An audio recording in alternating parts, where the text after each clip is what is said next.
Hit that like button, hit that sub button, follow that IG page, man. Let's get straight into it. No, I made my handful of calls, and I stopped making calls because I started hearing a few things, and no one would really say it because some of these people they're also, some of them, they're just uninvolved in the situation.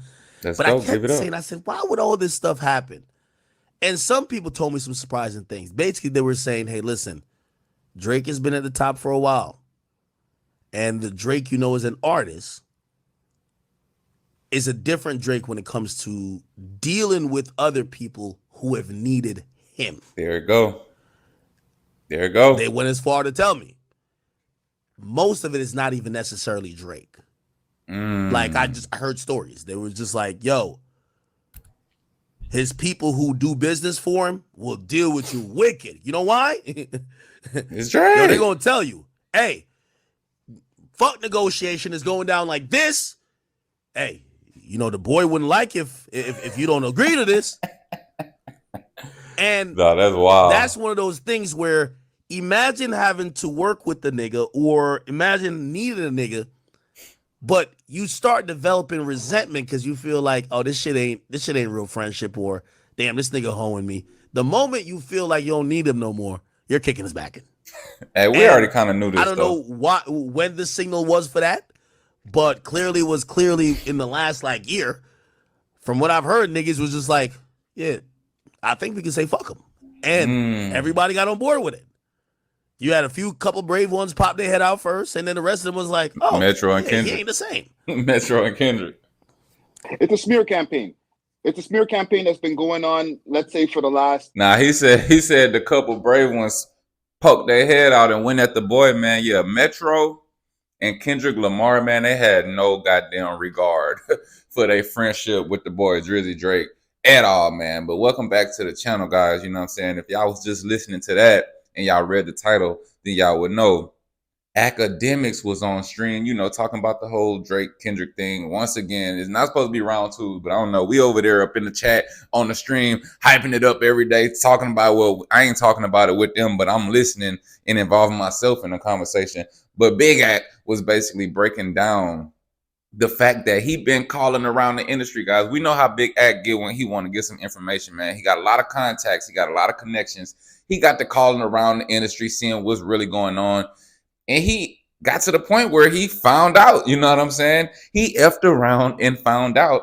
And what he found out was that, the Drake that we all think we know and love, through the music, is not the same Drake off the songs, you know what I'm saying? The man that he portrays himself to be on them songs is basically not the same man that he is when you really know him in real life. Meaning, you might do some shit for Drake, like if you Block Boy JB, right? If you a young nigga, not even him, but let's just hypothetically, if you a young new nigga coming out of a city, you feel me? Your city booming, everybody seeing that it's gonna be the wave, kind of like how he did with Migos, the Atlanta shit, a bunch of Atlanta rappers, the Memphis artists. He gonna hop on your shit, but really in reality, he doing you a favor, but you still doing him a favor, guys. Now, the thing where it gets sticky and where it gets tricky at is that, man, when Drake feels like you need him and he don't need shit from you, oh man, he probably gonna just shit on you. He probably just gonna shit on you. And that kind of made it seem like it's not really Drake, it's more of Drake teams or more of the team that's around Drake. Meaning, like, say Drake want to get on your song and come and help you get to the next level, but also feed off of what you bring into the table, being the hot new guy. He basically making it seem like Drake team will just bully the whole situation and basically make it seem like, nigga, it's Drake way or fucking no way. Either you gonna fucking do this way, we want to do it with Drake, or you could just hit the highway and you're not gonna get no features. So he making it seem like it'd be more of his team doing that, not even Drake. But I don't know, man. That's pretty interesting. But I ain't gonna lie. I mean, this ain't nothing like groundbreaking. Like, from what we seen, we already kind of figured that the nigga be moving a little bit, I guess, weird behind the scenes. That's how it seemed. 8 months, maybe even longer, from the time that Future dropped the song with Kendrick Lamar. Even before that, they were already starting to paint a narrative about Drake not being as high on the charts anymore. Everything like. Now, when he say they was already trying to paint a narrative about Drake, like before the Kendrick and shit, before the Future song, who was already trying to paint a narrative about Drake not being on the charts? The media. I don't know who he talking about right there, but I ain't gonna lie, guys. After this whole beef, you know what I'm saying? It's a reason why Drake numbers still went up. You feel me? Because even the boy Wave God, man, I had to go back, listen to Views, I was listening to all his old shit, man. And I ain't gonna lie, like around the time when Views came out, if you go back and listen to Views, Drake was already popping it. Like niggas was mad at him already. Like go back and listen to that album and just listen to like how his whole tone and mood changed throughout his career. Like in that moment, from that moment, like that nigga knew that motherfuckers ain't fuck with him no more. This shit was like in 2016 or some shit when Views came out. You know what I'm saying? So he was already kind of having weird beefs with Jay-Z and Kanye back then and shit.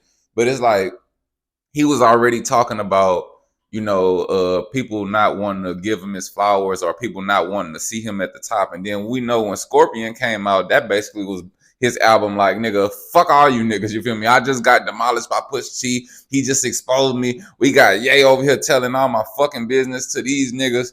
Whole time 40 fucking pillow talking.